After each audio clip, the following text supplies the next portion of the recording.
Hello there, Sarah from 17 once again. This is my Call of Juarez Gunslinger True West difficulty walkthrough. This is chapter 4, the magnificent one. This is another double banger because there is going to be a boss fight at the end. And the beginning of this one is quite strange because you're going to be walking down this blistering hot path, and it's sweltering in this room, so I kind of feel like I'm the guy in the damn video. Such is summer and technology in a cloistered room that you have to seal off so that you don't get too much sound interference. Like a damn sauna it becomes. But you'll notice we've got 1 point, so I'm going to put it into Headhunter, which is an ability to get more concentration for headshots as it reads, which is always useful. And the level itself is not too bad. I'm going to go on a little digression at the beginning because for some reason I always do it and I don't know why, so I repeated it in this video. There's the first guy, there's an explosive that didn't kill anything, and there's that guy. So there's a guy up on the rocks up there. And that is the one advantage of the cover with the dot reticle. The dot reticle allows for almost perfect accuracy at times, it seems.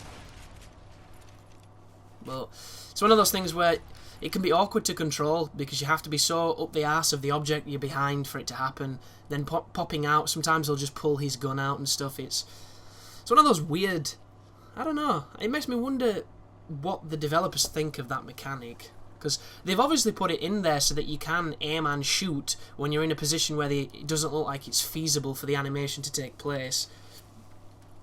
But who knows?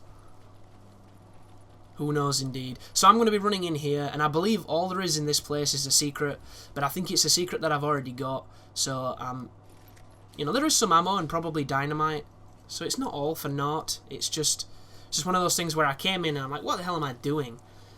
There's nothing here, to my knowledge, and there might be some more secrets and awesome things like that, but you're supposed to go into the compound. The game is wanting me to go to the compound, so this is just a little bit of dilly-dallying, so do bear with it.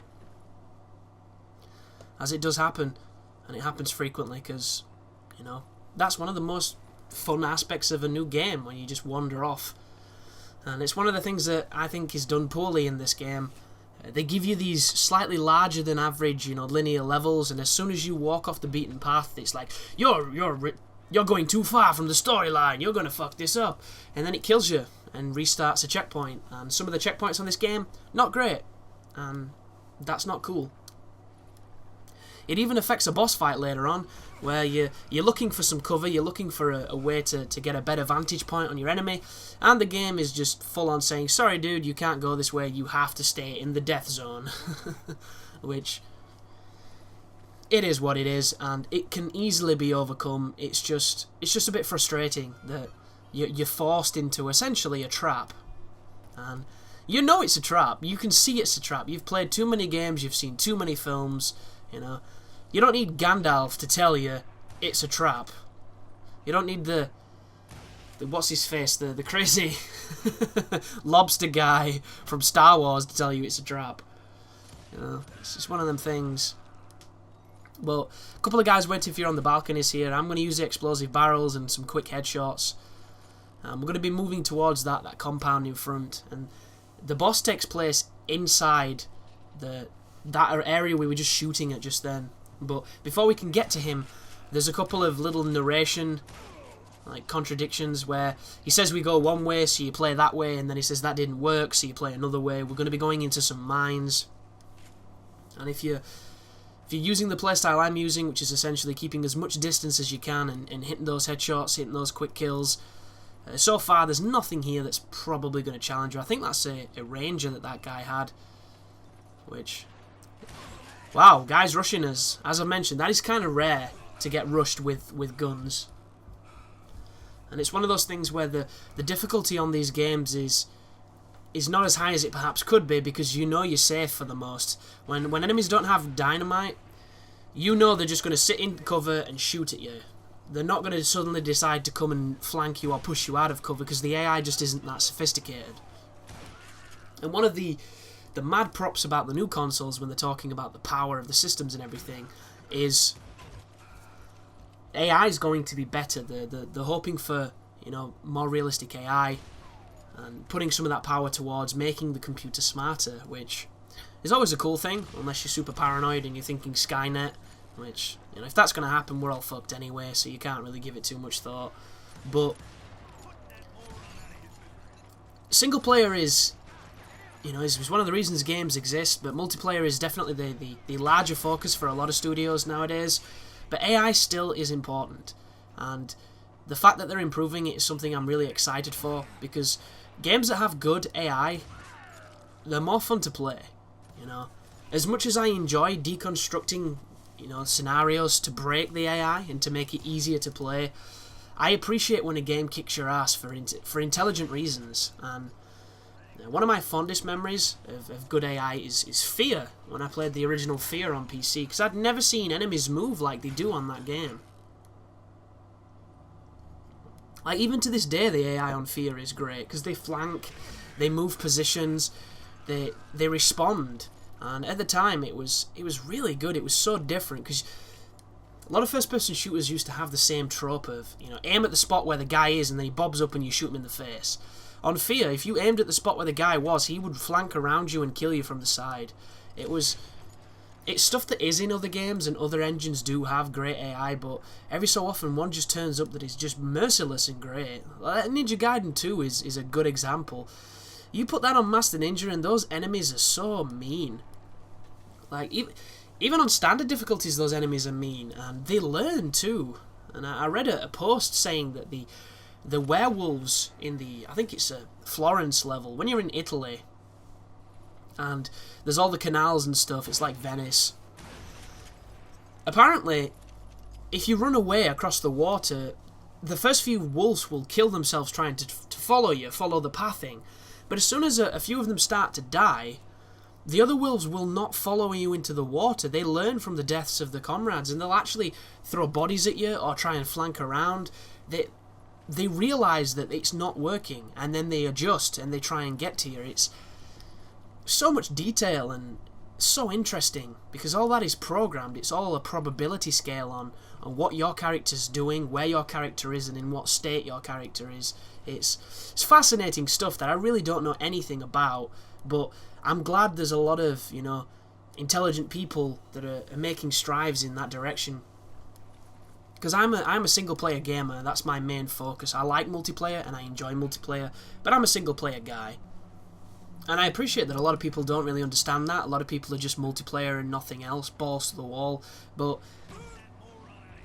everybody plays for different reasons, so an evolution in both multiplayer and single player is the future of gaming.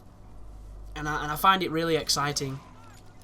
And it's one of the things that I enjoyed the most about The Last of Us, just the fact that there doesn't seem to be a path that the enemy moves on, or any kind of reliable direction that they do. They seem to just respond and do what they want. And that's fascinating, and it's also extremely difficult. So that should be a really fun guide when I start making that one. That is a cheesy move too there. Just put the dude above you to get some clean shots on you. Like, you could be sprinting to the end of that corridor if you were a little bit more reckless than I am, and he can easily kill you because you don't know he's there, and by the time you've responded to the first shot, he'll be shooting again, and, you know, you're dead. It's that simple. But be careful in these caves. As soon as you see those checkpoints pop up at the side, you know you've got some wiggle room to make mistakes. And I recommend making mistakes. I recommend being reckless, because you never know, you might save yourself a whole bunch of time by doing something crazy. I can't even begin to tell people how many strategies that I've got in games that have literally come from the fact that I have a decent checkpoint and I'm not afraid to do something stupid. It's very empowering and it helps. But there is also, you know, you need to know when to be reserved, you need to know when to take your time, when to be reckless. It can't all just be balls to the wall, or you're not going to get very far. Like this sequence here, there's a bunch of guys below you, and you do have the height advantage, although it doesn't really mean shit against the computer. And you can hear people shouting, so you know that there's more opponents, yet you don't want to run down there because you're putting yourself into a position where they can kill you. So you just take your time, you pick up your ammo, you make your shots count, and you continue stalking forward trying to hit that next checkpoint. But there it is. You see, that checkpoint there, insane. That was like 2 yards.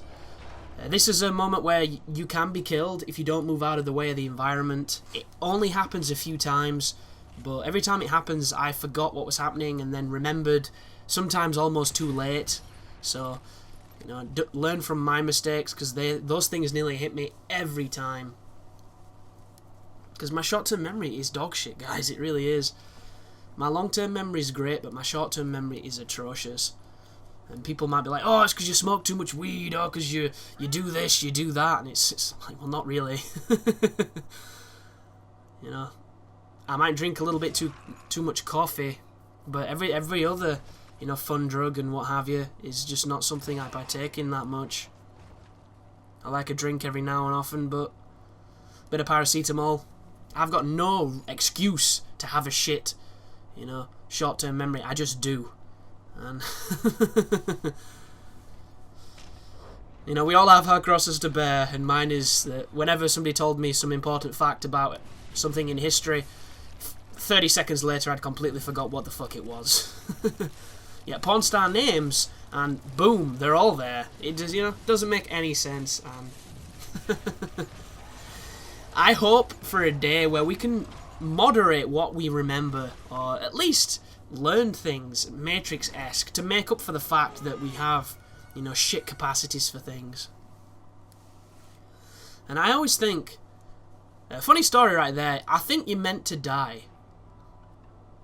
Because it comes back to this. And he goes, that's not how this happened, we'll go another way. So, I don't know if you can actually avoid that minecart and it carries on, but I think that's just all scripted stuff. As I was saying though, I wonder if we'll have greater respect for the people that do things the old-fashioned way when we have a technologically advanced way to do things. Like, there's something respectable and almost vintage about people doing things the right way. Like, just look at shoes. You know, shoes nowadays can come off an assembly line, and they can be done in plastic molds and all that kind of stuff. They can be put together by machines.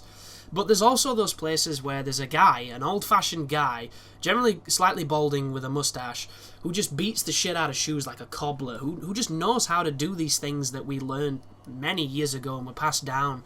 You know, these trades, these skills that eventually we're probably going to lose, because we're going to have a TV remote that we take everywhere with us that just controls life.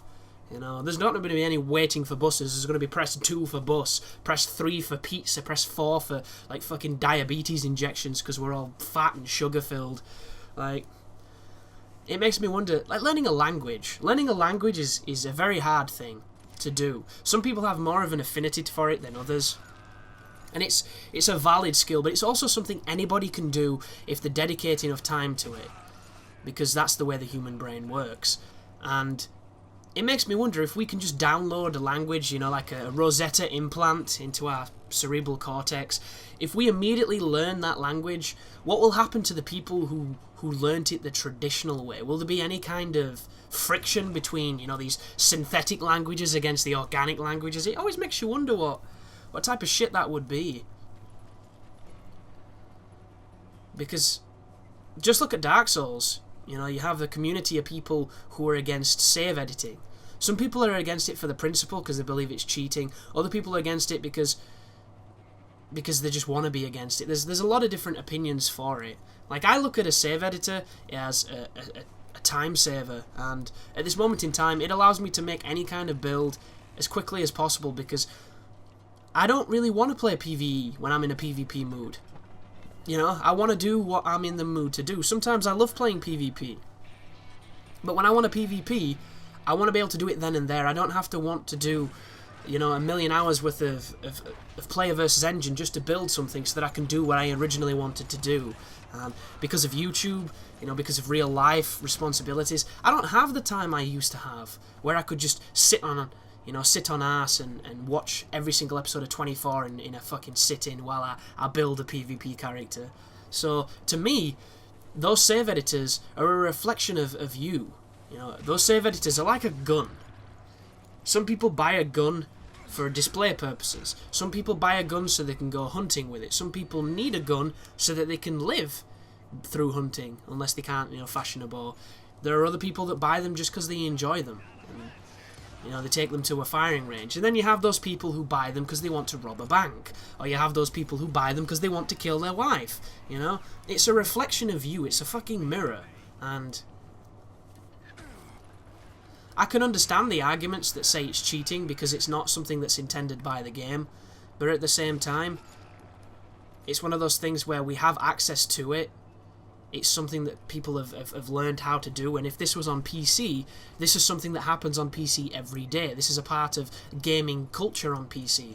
It's just that consoles are infants compared to PC, that everybody's got such a fucking, you know, hard-on for being against it. And there is an act, there is a certain law that stops you from being able to, a user agreement so that you don't tamper with things, but the only way we get progress in this life, guys, is by tampering with things. So, you know, if you listen to every single one of the rules, you don't really aid progress, you hinder it. So, I'm all for the freedom to do what you want to do. But thanks for watching anyhow. The boss fight's coming up on the next one, and you take care.